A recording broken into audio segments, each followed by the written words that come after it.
Sutra Trata yang menakjubkan. Bab 23, Aktivitas lampau Bodhisattva Baisaja Raja. Sin Fasyang, Sutra Tratai episode 1810. Tahu dengan baik akan sifat obat dan mengobati segala penyakit secara luas. Para makhluk ini hendaknya dengan tenang menahankan kerisauan dari 10 kejahatan dan 3 racun batin. Para Buddha demi satu tujuan pokok datang ke dunia ini untuk menuntun dan para makhluk. Dahulu kala di Jambudvipa pada masa Raja Mahacina, Permaisuri melahirkan seorang pangeran. Setiap orang sakit segera sembuh begitu disentuh oleh pangeran. Makanya dinamakan obat penyembuh manusia. Selama 1000 tahun mengobati penyakit. Setelah haidnya berakhir, tulang belulangnya yang telah digiling bisa digosokkan ke badan, bisa menyembuhkan penyakit. Pangeran obat penyembuh manusia ini adalah Buddha Sakyamuni sekarang. Pertama-tama, beritahu semua orang tentang bagian ini. Para makhluk ini, kita para makhluk di dunia saha ini, kita terlahir hendaknya dengan tenang menahankan.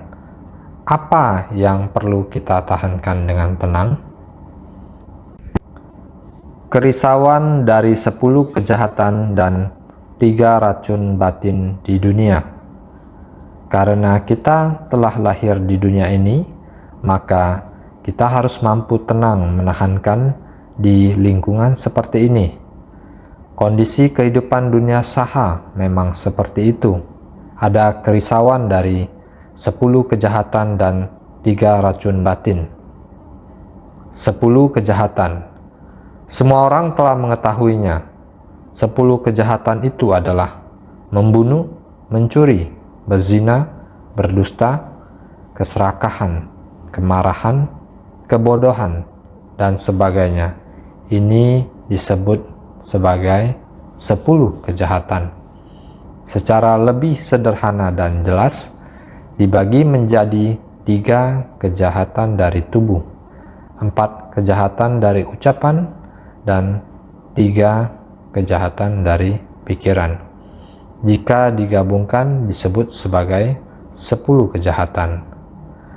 3 kejahatan dari pikiran adalah keserakahan, kemarahan, dan kebodohan batin. 3 kejahatan dari tubuh adalah membunuh, mencuri, dan berzina. 4 kejahatan dari ucapan adalah berdusta, bicara kosong, mengadu domba, dan berkata kasar. Jika digabungkan semuanya disebut 10 kejahatan. Kita manusia ketika dilahirkan di dunia ini dengan tubuh dan 5 panca indera. Seluruh tubuh kita selama dapat dilihat dapat melakukan 10 kejahatan ini. Yang paling penting adalah kita harus melatih diri. Orang yang memiliki berkah dalam kehidupan ini memperoleh tubuh yang memiliki fungsi untuk melakukan 10 kejahatan. Lalu bagaimana kita bisa membalikan hal ini, mengubah kejahatan menjadi kebajikan, menjadi 10 perbuatan baik? Itu tergantung pada sebab dan kondisi. Bergantung pada sebab dan kondisi. Untuk mempelajari ajaran Buddha dan memahami Buddha Dharma, kita bisa mengubah 4 kejahatan melalui ucapan menjadi kebajikan, mengubah ucapan dusta menjadi ucapan jujur, mengubah mengadu domba menjadi ucapan jujur dan tidak berbohong, mengubah ucapan kasar menjadi ucapan yang baik, mengubah ucapan buruk menjadi ajakan untuk berbuat baik. Jika 10 kejahatan itu bisa diubah, maka 4 kejahatan dari ucapan akan menjadi 4 ucapan kebajikan. Apakah sulit untuk mengubah hal tersebut? Namun, memang benar ada sulitnya. Orang biasa berkata, kejahatan keluar dari mulut, penyakit masuk lewat mulut. Ya, kejahatan. Jika hati tidak diatur dengan baik, cukup satu pikiran menyimpang saja, maka 4 kejahatan dari ucapan akan muncul. Karena itu, hati kita harus diatur dengan baik, diatur supaya tidak terus bergejolak. Hati harus tenang dan selalu merenung dengan bijak. Itulah yang disebut samadhi. Samadhi bukan berarti hanya duduk bersila. Yang dibutuhkan adalah pemikiran bajik, gerak-gerik, tindakan, ucapan dan tutur kata. Semuanya harus lahir dari pemikiran bajik. Pemikiran bajik itu berada di dalam benak kita, tubuh dan pikiran kita, hati dan otak kita. Apakah hati dan otak kita menyatu dalam pikiran yang baik? Ini adalah kesadaran ketujuh. Pemikiran bajik, kesadaran keenam, kelima, keempat, ketiga, kedua, dan pertama, semuanya mengikuti kondisi eksternal yang dijangkau oleh mata. Ketika semua orang membuka mata, semua yang dijangkau mata adalah kondisi sekitar. Sangat cepat, dalam sekejap membuka mata, akar indera mata akan menjangkaunya. Ketika terjangkau, maka pikiran dan kesadaran akan segera mengikutinya. Semua ini hanya dalam sekejap, yang juga merupakan kemampuan orang yang sehat. Akar indera mata yang sehat adalah sangat tajam. Ketika Anda membuka mata, batin Anda akan mengikuti akar indera mata Anda, maka akan segera terhubung. Otak akan segera menganalisa warna merah, hitam, hijau atau putih, panjang, pendek, horizontal atau vertikal, bentuk yang demikian rumit. Ketika kita membuka mata, kita menerima dan menganalisa sekelompok bentuk ini menjadi jelas dalam sekejap. Inilah manusia. Sekarang teknologi yang sangat berkembang, namun benda apa yang dapat mewakili kemampuan manusia? Mata, pikiran, perenungan, analisa, dan tindakan manusia dipadukan dengan demikian, segera melihat dan membedakan. Tindakan yang cepat ini, ketika melihat, kita langsung meresponnya. Ketika Anda melihat orang bermain bola basket, ketika kita mengambil bola tersebut, kita memegang bola tersebut di tangan. Saat kita melempar bola, kemanakah bola tersebut pergi? Orang yang ingin menjemput bola harus memiliki akurasi.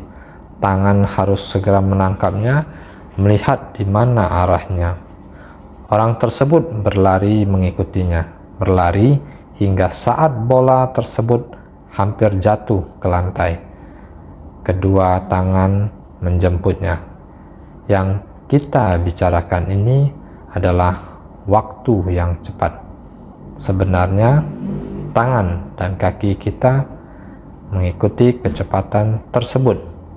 Inilah tubuh manusia secara keseluruhan. Dengan segala fungsi dan kemampuannya, ketika seseorang dalam keadaan sehat, cukup mengucapkan satu perintah dari mulut. Seluruh tubuh, diri sendiri atau orang lain di segala penjuru mendengar perintah itu. dan langsung bergerak secara bersamaan. Inilah kehidupan manusia. Sistem saraf seperti ini sepenuhnya ada dalam diri manusia. Apakah pikiran, otak, dan tindakan adalah satu orang, bukan 2 orang atau 3 orang? Oh, ternyata merupakan sekelompok besar orang. Begitu mendengar perintah itu, sekelompok besar orang langsung melakukan tindakan yang sama. Sungguh luar biasa. Begitulah kita sebagai para makhluk yang berada di dunia saha ini. Meskipun sering disebut memiliki 10 kejahatan dan 3 racun batin, tetapi manusia yang hidup di dunia seperti ini juga memiliki kemampuan yang luar biasa. Karena semua makhluk ini secara alami mengikuti kekuatan karma dan buah balasannya terlahir di ruang besar ini. Dan ruang besar ini juga terbentuk akibat perbuatan manusia. Apakah ruang ini baik atau jahat? Apakah dunia saha ini begitu jahat sampai sulit tertahankan? Bukan. Manusia terus-menerus datang ke dunia saha ini dan menciptakan karma, sehingga lingkungan alam semula jadi ini terbentuk. Beginilah cara manusia menciptakan dunia ini, dan dunia ini pun beradaptasi sesuai dengan manusia. Karena manusia masa lalu terus-menerus menciptakan karma, alam semula jadi pun terus-menerus menyesuaikan.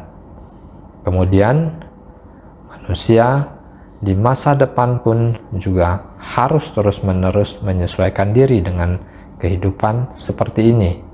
Inilah yang disebut sebagai kebiasaan karma atau pola kebiasaan yang terbentuk dari karma.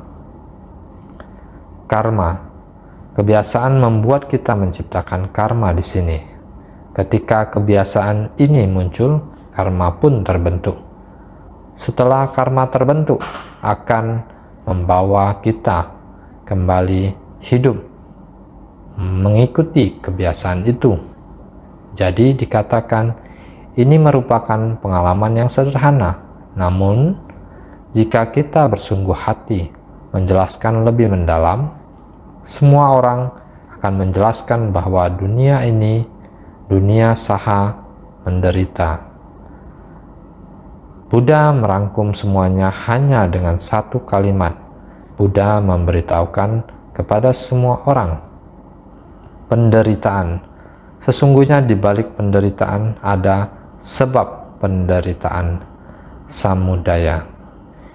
Inilah yang akan dijelaskan oleh Buddha tentang sebab dari penderitaan.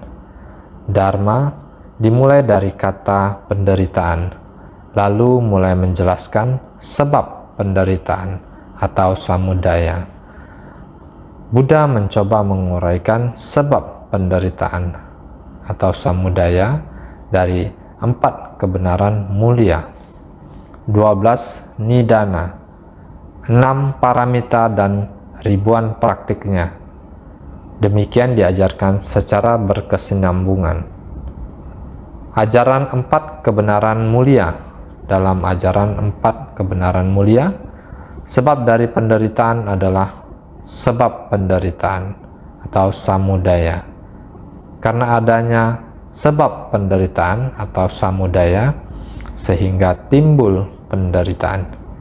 Kita sudah merasakannya di tempat ini, barulah tahu bahwa kita harus melatih diri. Jika ingin memutuskan penderitaan duniawi, kita harus melatih diri. Tak ingin terlepas dari samudra penderitaan, kita harus melatih diri. Semua orang memahami ini, namun proses pelatihan diri sangat rumit. Setelah memahami penderitaan, kita tahu bahwa itu berasal dari sebab penderitaan, samudaya. Sebab penderitaan sudah sangat banyak. Berbagai kerisauan dan kegelapan batin dari para makhluk, kita tidak bisa menganalisisnya. Oleh karena itu, ada begitu banyak ajaran Dharma yang disesuaikan dengan kerisauan para makhluk. Sangatlah banyak. Bagaimana cara melenyapkan kerisauan ini? Sangat banyak kerisauan. Dari mana kita mulai melenyapkannya? Awalnya dikarenakan penderitaan para makhluk. Barulah Sang Buddha mencari begitu banyak ajaran Dharma untuk diajarkan. Bagaimana sekarang ini? Kita harus mengumpulkannya. Bagaimana cara kita mengumpulkan sebab ini? Jadi, melenyapkan. Kita harus melenyapkannya. Melenyapkan awal dari sebab penderitaan. Bagaimana cara untuk melenyapkan? Dengan cara mencari jalan. Jalan. Dari mana kita datang? Kita harus kembali ke jalan yang sama. Begitulah cara kita menapaki jalan ini. Sebersit pikiran tersesat, kita akan menyimpang dari arah dan melewati jalan yang salah. Di tempat itu kita membuang banyak waktu saat ingin kembali, tetapi tidak tahu jalan untuk kembali, tidak menemukan jalan asal kita, jadi tidak dapat kembali. Apa yang harus dilakukan? Dengan sungguh-sungguh mencari jalan kembali, mencari jalan asal. Jadi kita harus terlibat dalam pelatihan diri. Ketika kita datang, harus mencari tahu jalan awalnya. Bagaimana cara kembali? Sebagai makhluk yang datang ke dunia, tak tahu berapa lama waktu yang diperlukan untuk mencari jalan kembali. Tidak punya pilihan selain menunggu dengan sabar. Kita harus beradaptasi dengan cara hidup di dunia ini. Tetapi apakah kita harus mengikuti cara hidup ini dan terus-menerus kebingungan? Tidak, kita harus mencari jalan kembali. Jadi kita harus melatih diri di jalan kebenaran. Hal ini mengharuskan kita untuk bersabar. Kita telah mengetahui kerisauan dari 10 kejahatan dan 3 racun batin. Kita sekarang tahu nama dan penampilan mereka. Kita memahami bahwa penderitaan itu disebabkan oleh akumulasi dari hal-hal ini. Apa itu sebab penderitaan? Adalah kerisauan dari 10 kejahatan dan 3 racun batin. Inilah yang telah terakumulasi. Kita mengumpulkan hal-hal ini, dan ketika kita terus menciptakan hal-hal ini, 3 racun batin ditambahkan dengan 10 kejahatan. Dengan kejahatan besar ini, kita tidak dapat menyelamatkan diri kita sendiri. Tidak juga dengan orang lain yang memiliki jalinan jodoh dapat membantu kita.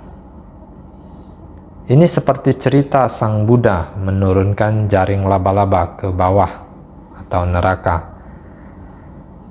Dia berkata, para makhluk di neraka, cepat ikuti jaring laba-laba ini. Ini adalah garis lurus yang diturunkan dari atas. Mengikuti cahaya, mereka dapat melihat sebuah benang. Kamu harus lembut.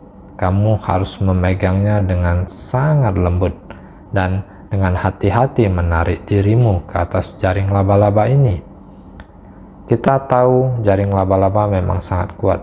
Seandainya kamu ada satu situasi jaring laba-laba, lihatlah.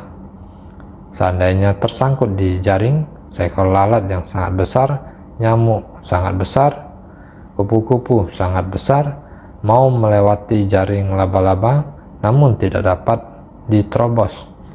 Oleh karena itu, jaring laba-laba asalnya memang sangat kuat. Orang ini menarik jaring laba-laba ini hanya karena satu bersit pikiran itu.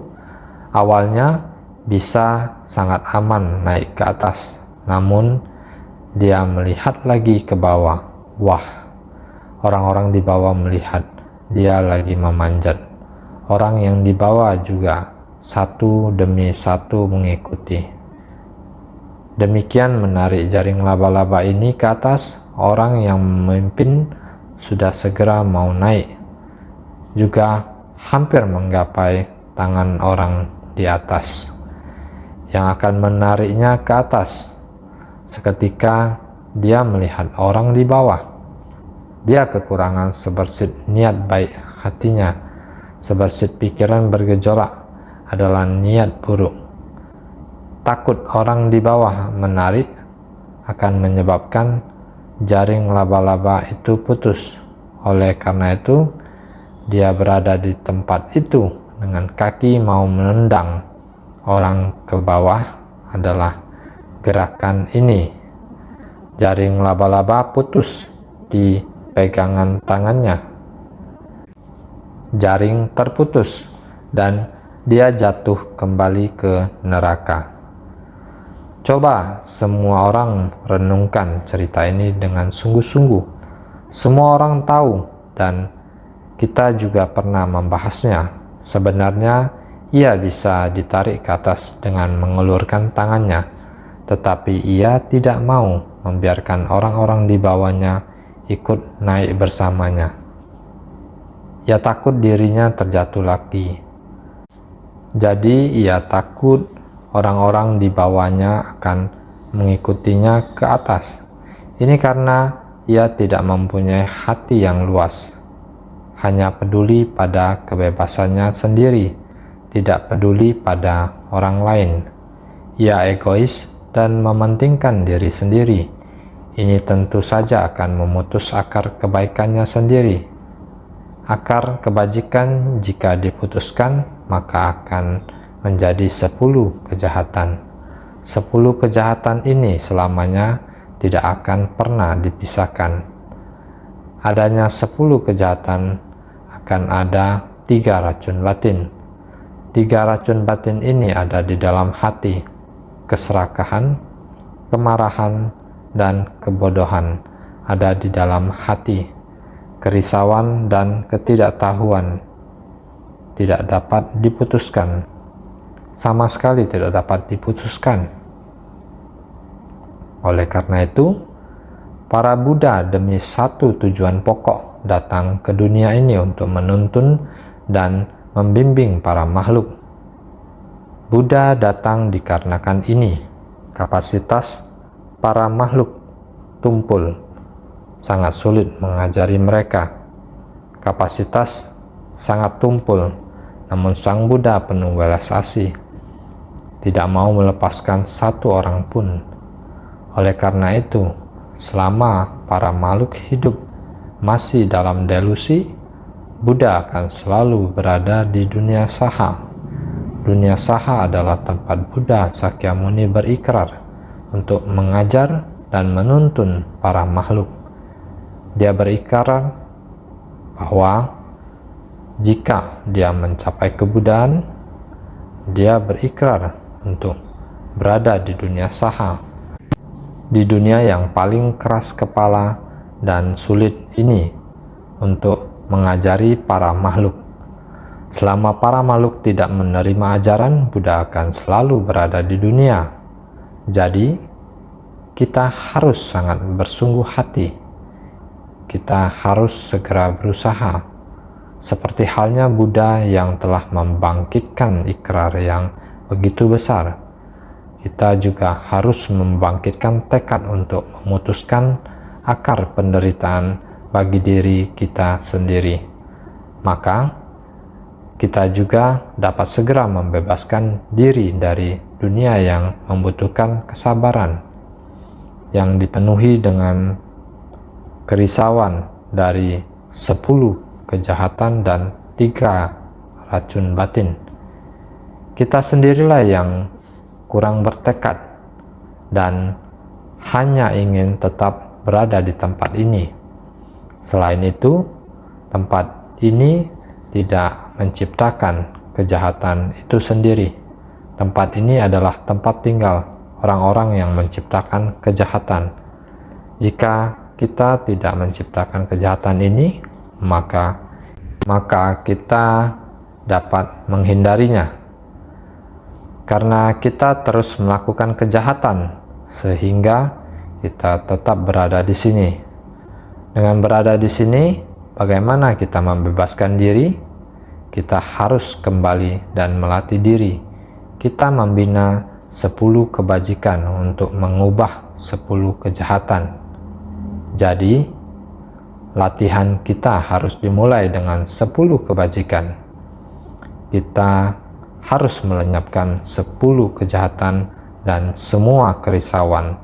Barulah kita dapat terbebas dari dunia saha. Karena kita berada di dunia saha, ada banyak sekali jenis penderitaan di dunia saha ini. Inilah kekurangannya. Dunia ini memiliki kekurangannya. Jadi ada cerita seperti ini. Karena kita akan segera memulai bab aktivitas lampau Bodhisattva Baisaja Raja. Kita sekarang harus tahu bahwa ada cerita seperti ini. Dahulu kala adalah waktu yang sangat lama sebelumnya, kalpa yang tak terhitung sebelumnya, di Jambudvipa pada masa Raja Mahacina. Pada masa itu di Jambudvipa ada seorang raja yang bernama Mahacina. Istri raja melahirkan seorang anak. Anak ini sangat manis. Dia tumbuh besar di dunia ini. Dia adalah anak yang sangat polos dan baik hati. Anak ini sangat polos ketika dia melihat penderitaan orang sakit. Pikirannya terus berpikir, mengapa orang sakit menderita? Tidak bisakah ada seorang yang dapat menyembuhkan penyakit? Pikiran ini selalu tertuju pada orang yang sakit. Di usia muda, dia sudah seperti ini sejak lahir. Sejak dia mengerti kata-kata, dia mulai mendengar tentang penyakit, penderitaan, kematian. Bahkan ketika dia belum bisa berbicara, tetapi dia mendengar kata-kata seperti itu.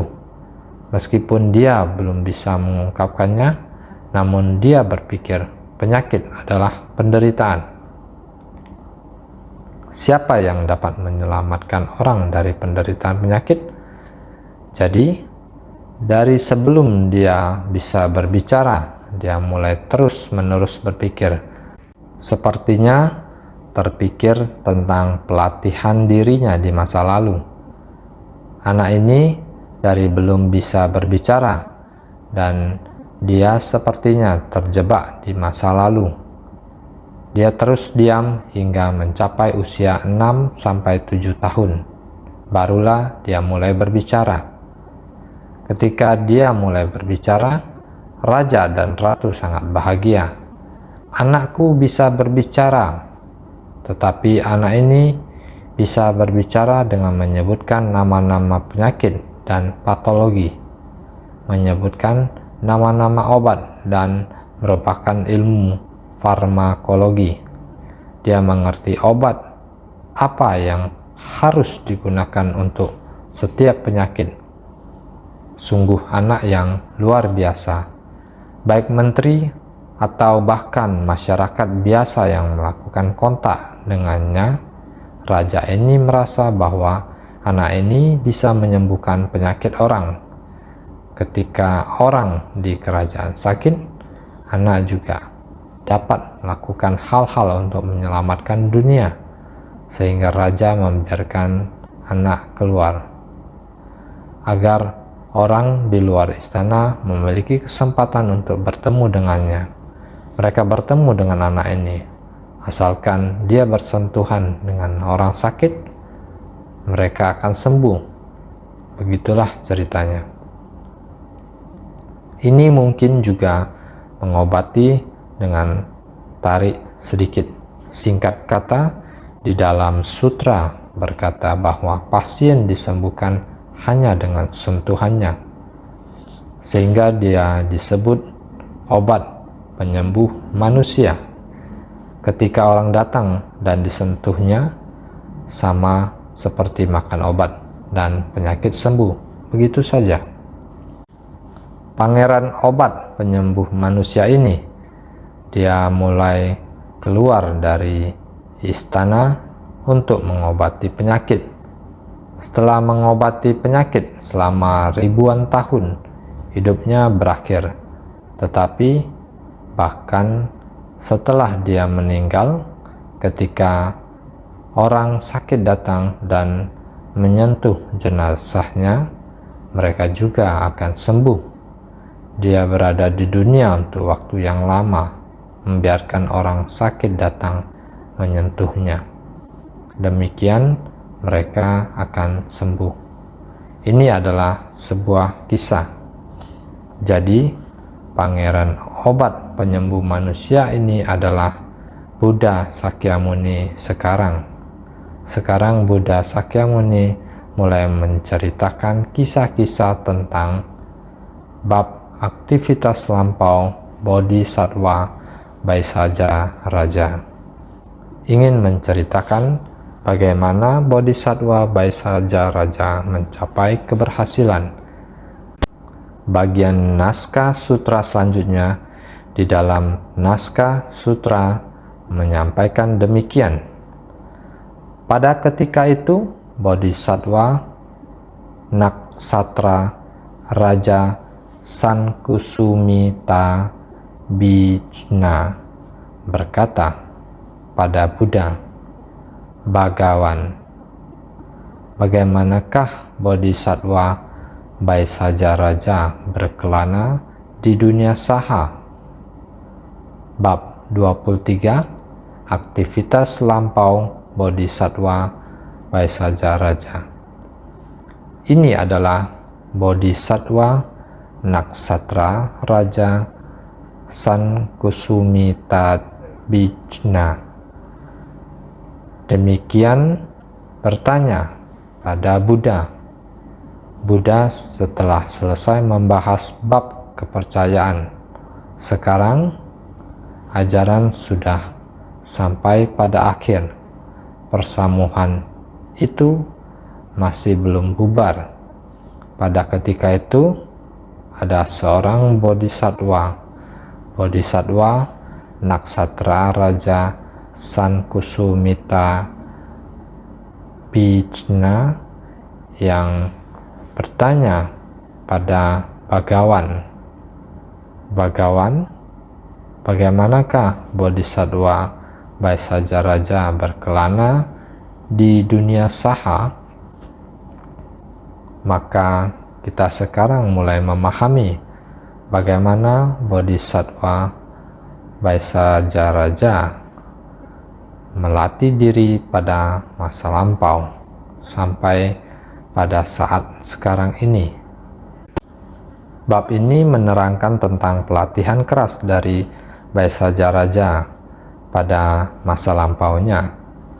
Kalau bukan penuh keleluasaan pada masa lampau, sejak lama menjalankan praktik dari benih dan kondisi yang baik, tentu tidak akan tercerahkan. Ini pasti pada masa lampaunya telah banyak melatih praktik keras. Jika pada masa lampau tidak melatih praktik keras, pada masa lampau telah menjalankan praktik dari benih dan kondisi yang baik, tentu tidak akan tercerahkan. Sampai pada saat ini menjadi Bodhisattva Baisaja Raja yang demikian mencapai keberhasilan. Jadi ini memerlukan benih masa lampau. Selanjutnya, dharma yang akan dibahas seharusnya adalah tentang ini. Sebelumnya, melalui Baisaja Raja, Buddha memberitahukan pada 80.000 bodhisattva, mana mungkin ini tiada alasan dibaliknya. Itu sebabnya Naksatra Raja Sankusumitabhijna mengajukan pertanyaan. Bodhisattva sudah tahu akan sifat obat, mampu mengobati segala penyakit secara luas.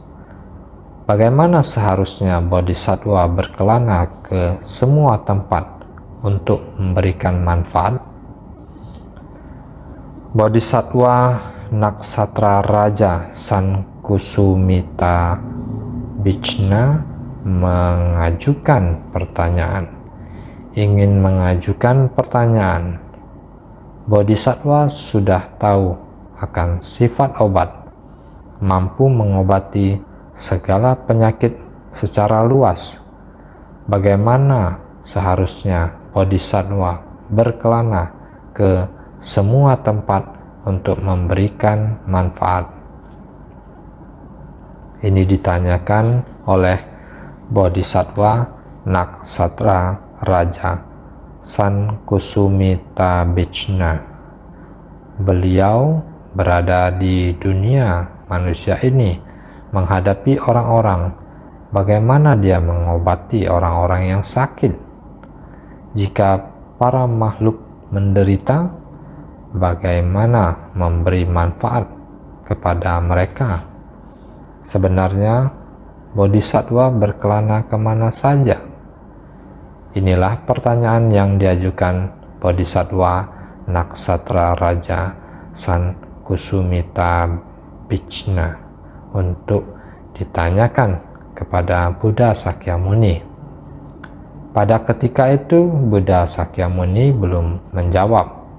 Inilah bagian dari permulaan di mana pertanyaan ini diajukan. Pada ketika itu, Bodhisattva Naksatra Raja Sankusumitabhijna berkata pada Buddha, Naksatra Raja Sankusumitabhijna telah menegakkan sutra teratai pada masa-masa kehidupan lampaunya. Leluasa laksana raja, kebajikannya disebutkan dalam namanya.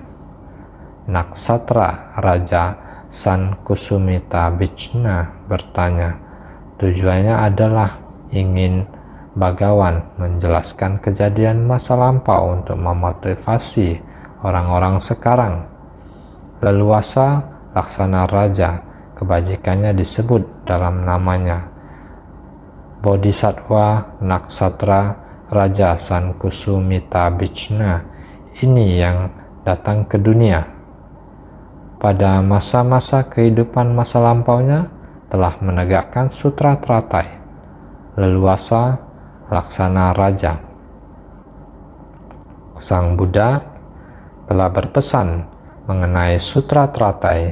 Jika sutra teratai ingin disebarkan di dunia, alam manusia, dunia saha ini sangatlah banyak kerisauan, noda batin dari 10 kejahatan, 3 racun batin, dan ketidaktahuan. Ini merupakan penyakit. Semua penyakit ini membutuhkan obat untuk mengobatinya. Sutra teratai bagaikan sedang mengobati penyakit kerisauan dari 3 racun batin dan 10 kejahatan. Sutra teratai bagaikan bagaimana Bodhisattva Baisaja Raja menegakkan kitab sutra ini, bagaimana prinsip mengenai mengobati penyakit. Semua ini merupakan prinsip kebenaran yang Bodhisattva Naksatra Raja Sankusumitabhijna mulai ingin tanyakan.